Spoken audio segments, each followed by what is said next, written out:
Hello students.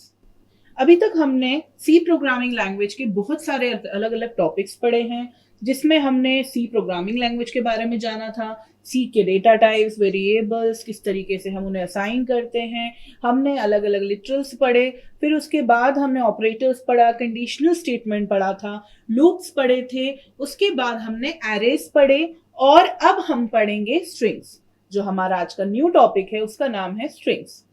Basically जो हमारे arrays होते हैं उसके अंदर हमारे पास हमने इंटीजर टाइप का एरे पढ़ा था और फ्लोट टाइप का एरे भी पढ़ा था। मैंने आपको बताया था कैरेक्टर टाइप का भी एरे होता है, बट क्योंकि कैरेक्टर सिर्फ एक बाइट की वैल्यू लेते हैं, तो हम जब कैरेक्टर टाइप का वेरिएबल बनाते हैं तो हम सिर्फ क्या कर पाते थे, सिर्फ एक कैरेक्टर उसे असाइन कर पाते थे। जैसे कि मैंने बनाया यहां पर कैर और उसका नाम मैंने रखा अगर नेम, तो मैं इसमें असाइन सिर्फ एक कैरेक्टर ही कर सकती हूं।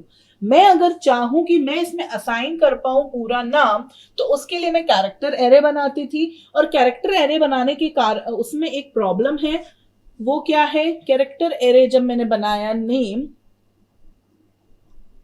10, तो उसे इनिशियलाइज करने के लिए मैं किस तरीके से इनिशियलाइज करूंगी? ए कॉमा बी कॉमा सी, इस तरीके से। सो ये इनिशियलाइजेशन भी हमारा सही था, बट इसमें हमारे पास एक प्रॉब्लम है कि हमें ये नहीं पता है कि ये जो हमारा कैरेक्टर टाइप का एरे है इसका एंड पॉइंट कहाँ है। इसका एंड पॉइंट कहाँ है? क्योंकि अगर हम इसको प्रिंट करेंगे तो हमें प्रिंट करने के लिए क्या यूज करना पड़ता है? For I equals to 0, I is less than 10, I plus plus, और इसके अंदर हम प्रिंट कराएंगे प्रिंट एफ परसेंटाइल सी, क्योंकि कैरेक्टर है ये सब, एम्परसेंट नेम आई। सो अब इसमें क्या होगा? वो ट्रेवर्स करेगा पूरा एरे जो है हमारा नेम नाम का, 0 इंडेक्स पर ए, 1 इंडेक्स पर बी, 2 इंडेक्स पर सी, 3 इंडेक्स पर डी, और उसके बाद क्या? गार्बेज वैल्यू हमारा। हमारे पास यहां पर किसी भी प्रकार का एंड पॉइंट नहीं है। इसीलिए हमारे पास सी प्रोग्रामिंग लैंग्वेज में हमारे पास एक नया टॉपिक है, उसका नाम है स्ट्रिंग्स। और बेसिकली स्ट्रिंग्स का काम क्या होता है? टू स्टोर टेक्स्ट और कैरेक्टर्स। स्ट्रिंग का काम ही है कैरेक्टर्स और टेक्स्ट को स्टोर करने का। और स्ट्रिंग्स को हम बोलते क्या है? Array of characters. इसका जो अगर डेफिनेशन कोई बोले, लिटरल डेफिनेशन बोले, तो वो होगी एरे ऑफ कैरेक्टर्स, अलग अलग कैरेक्टर्स का एरे। तो बेसिकली होता एरे ही है, बट इसमें हमारे पास एक प्लस पॉइंट होता है कि हमें पता होता है कि हमारा जो स्ट्रिंग है, हमारा जो टेक्स्ट है, इसका एंड पॉइंट क्या है। इसको डिक्लेयर करने का तरीका भी सिमिलर रहता है स्ट्रिंग का भी। उसमें हम करते हैं डेटा टाइप, उसके बाद हमारा स्ट्रिंग का नाम या एरे का नाम, एरे नेम, उसके बाद उसका यहां पर साइज। ये तरीका है हमारा स्ट्रिंग को डिक्लेयर करने का। यहां पे हमने जिस तरीके से डिक्लेयर करा है ये बिल्कुल सही तरीका है। लेकिन जब हमारा स्ट्रिंग इसमें सेव होता है, दैट मीन्स जो हमारा मेमोरी है उसमें जब हमारा स्ट्रिंग सेव होता है, तो उसमें एक हमारे पास नई चीज होती है। फॉर एग्जाम्पल मैं राधा सेव कर रही हूं, तो RADHA, और इसका एंड पॉइंट होगा हमारा नल। दैट मीन्स इस तरीके से लिखते हैं उसको। तो अगर हमारे पास किसी स्ट्रिंग कैरेक्टर एरे में, किसी कैरेक्टर एरे जो स्ट्रिंग है हमारा, उसमें है हमारे पास 0 1 2 3 4 5, तो ये 6 एलिमेंट्स इंक्लूडिंग नल कैरेक्टर है, इंक्लूडिंग एंड पॉइंट कैरेक्टर। उस केस में हमें, हमारे कंपाइलर को समझ आ जाता है कि इस स्ट्रिंग और इस टेक्स्ट या इस एक्सप्रेशन का एंड पॉइंट ये है, जहां पर हमें नल मिल जाता है। लास्ट एलिमेंट हमेशा स्ट्रिंग का होता है नल। जिस प्रकार हमारे पास एरेस को इनिशियलाइज करने का दो तरीका था, पहला था कंपाइल टाइम इनिशियलाइजेशन और दूसरा था रन टाइम इनिशियलाइजेशन। उसी प्रकार हमारे पास स्ट्रिंग्स को भी इनिशियलाइज करने के दो तरीके होते हैं। पहला होता है कंपाइल टाइम इनिशियलाइजेशन, दूसरा होता है रन टाइम इनिशियलाइजेशन। तो सबसे पहले हम सीखेंगे कंपाइल टाइम इनिशियलाइजेशन और फिर रन टाइम बाद में सीखेंगे। नाउ जो हमारा कंपाइल टाइम इनिशियलाइजेशन होता है उसमें हम सिंपली हमारा डेटा टाइप का नाम यूज करते हैं, क्योंकि ऑब्वियसली कैरेक्टर रहेगा, क्योंकि स्ट्रिंग क्या है, एरे ऑफ कैरेक्टर, कोई और डेटा टाइप यहाँ पे यूज नहीं कर सकते हैं।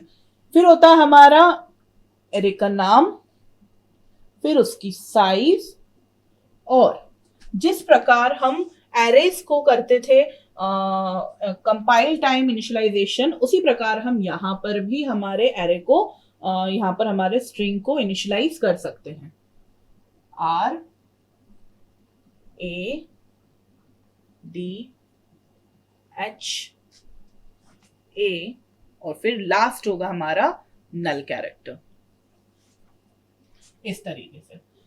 दूसरा तरीका है हमारे पास, अच्छा इस तरीके में हमारा जो एरे होगा, जो हमारा स्ट्रिंग होगा, वो मेमोरी में किस तरीके से, किस प्रकार से सेव होगा, एक कैरेक्टर, ठीक है। सो सबसे पहले होगा R A D H A, last में नल कैरेक्टर। अच्छा इसका जो एड्रेस होगा, ये जो हमारा नेम है, इसका एड्रेस फॉर एग्जांपल अगर 100 से स्टार्ट हुआ है तो दूसरे एलिमेंट का एड्रेस होगा 101, उसके बाद 102, 103, 104 एंड 105। इस तरीके से हमारा एड्रेस होगा। एड्रेस बाय 1 क्यों इंक्रीज हो रहा है, क्योंकि हमारे जो कैरेक्टर होता है वो 1 बाइट का होता है, फाइन। और इसका हम एरे, इस स्ट्रिंग का हम साइज किस तरीके से पता करेंगे, जो मेमोरी में इसने साइज एक्वायर करी है पूरी कंप्लीट, तो वो सिंपली हो जाएगा 1 2 3 4 5 6, 6 इंटू 1 6 बाइट्स। जैसे हम इंटीजर का पता करते थे और जैसे हम फ्लोट का पता करते थे, number of elements into 4 bytes, उसी प्रकार हम यहाँ पे कैरेक्टर स्ट्रिंग का भी पता कर सकते हैं। दूसरा तरीका जो हमारे पास है इनिशियलाइज करने के लिए, वो है कैर नेम साइज लिखेंगे इक्वल्स टू, और डबल कोट्स के अंदर हम डायरेक्ट लिख सकते हैं राधा। यहां पे हमें नल कैरेक्टर लिखने की जरूरत नहीं है, वो ऑटोमेटिकली हमारे जो एरे है उसके एंड में नल कैरेक्टर ले लेगा। नेक्स्ट तरीका जो हमारे पास है, हम यहां पर दो कैरेक्टर्स के बीच में स्पेस भी लगा सकते हैं। सो हम इसको इस तरीके से भी इनिशियलाइज कर सकते हैं, नेम 10 और वी दोनों का अलग अलग हुआ, और यहां पर हमने स्पेस भी दिया है और हमने यहां पे लिखा प्ले।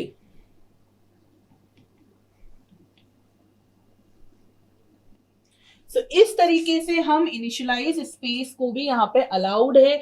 इवन यहाँ पे स्पेशल कैरेक्टर्स भी अलाउड है, हम हर प्रकार का स्पेशल कैरेक्टर भी सिंगल कोट्स के अंदर यूज कर सकते हैं। अगर आपको याद हो, जब मैंने डेटा टाइप्स आपको पढ़ाया था उस टाइम पे मैंने आपको बोला था कि इंटीजर डेटा टाइप्स वो डेटा टाइप्स होते हैं जिनमें हम नंबर्स का यूज करते हैं, जिनमें कोई डेसिमल वैल्यूज नहीं होती, चाहे वो नेगेटिव नंबर्स हो या पॉजिटिव नंबर्स हो इंक्लूडिंग 0। फ्लोट डेटा टाइप्स वो होते हैं जिनमें डेसिमल नंबर्स होते हैं, वो नेगेटिव और पॉजिटिव भी होते हैं। बट कैरेक्टर डेटा टाइप्स का मैंने आपको ये बताया था कि हर तरीके का डेटा, जो सा भी डेटा आपके पास है, वो हर तरीके का डेटा कैरेक्टर डेटा टाइप कहला सकता है, अगर हमने उसे सिंगल कोट्स के अंदर लिख दिया है तो ये फ्लोट हो गया, ये स्पेशल कैरेक्टर हो गया, ये इंटीजर हो गया, सब कुछ कंसीडर कर लिया गया एज कैरेक्टर अगर हमने उसे सिंगल कोट्स में लिख दिया है। हाँ ऑफ कोर्स ये हमारे मेमोरी में सेव होगा आस्की वैल्यू के अनुसार, फाइन। सो इस तरीके से हमारे मेमोरी में ये सेव होता है, और हर एक एलिमेंट की, हर एक कैरेक्टर का खुद का एक आस्की इंटीजर वैल्यू होती है, उसी के रूप में वो सेव होता है ना। यहां पर हमने इस तरीके से जो उसको इनिशियलाइज करा, उसके बाद अगर फॉर एग्जांपल मैंने इनिशियलाइज करा होता नेम 10 और उसके बाद मैंने नेम इक्वल्स टू या नेम 10 इक्वल्स टू मैंने लिखा होता वी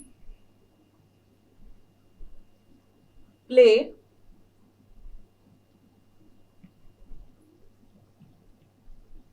तो ये हमें अलाउड नहीं होता है। हमें डिक्लेरेशन के टाइम ही इस टाइप से इनिशियलाइजेशन करना रहता है। अगर हमें अलग टाइप से इनिशियलाइजेशन करना है रन टाइम पर या अलग टाइप से देना है, तो उसके लिए हमें कुछ और यूज करना पड़ेगा जो हम आगे सीखेंगे।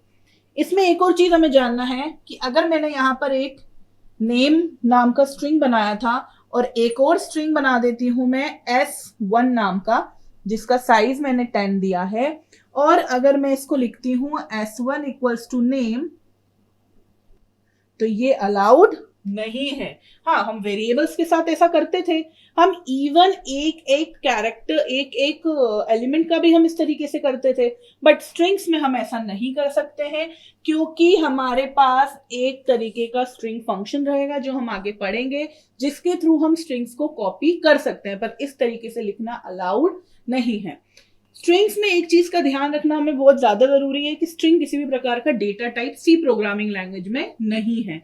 स्ट्रिंग एक सिर्फ कलेक्शन ऑफ कैरेक्टर्स है, एरेज ऑफ कैरेक्टर है, और इसमें जो हम डेटा टाइप यूज करते हैं वो कैरेक्टर डेटा टाइप यूज करते हैं। लेकिन आगे हम जब इसको प्रिंट कराएंगे और हम समझेंगे कि आगे की वीडियोस में कि हम स्ट्रिंग को प्रिंट किस तरीके से कराते हैं, तो उसमें हम परसेंटाइल सी की जगह पर हम परसेंटाइल एस का उपयोग कर सकते हैं, क्योंकि उसके थ्रू हम हमारे स्ट्रिंग को easily including null character space including सबके साथ में हम प्रिंट करा सकते हैं।